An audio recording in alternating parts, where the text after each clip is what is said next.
सङ्काशम् पीतनिर्मलवाससम् इन्द्रादिसुरमौलिष्टस्फुरन्माणिक्यदीप्तिभिः स्वाहा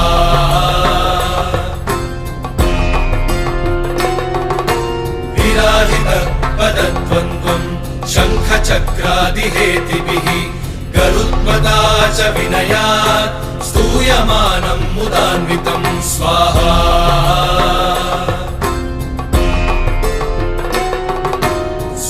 स्वहृत्कमलसंवासम्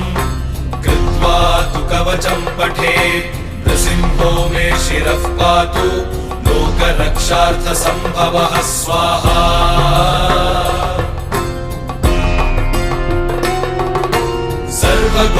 सर्वगोपिस्तम्भवासः हालं मे रक्षतु ध्वनिम् नृसिंहो मे दृशौ पातु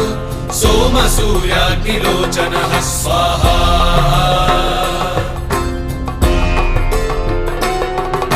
स्मृतिं मे पातु नृहरिः मुनिवर्यस्तुतिप्रियः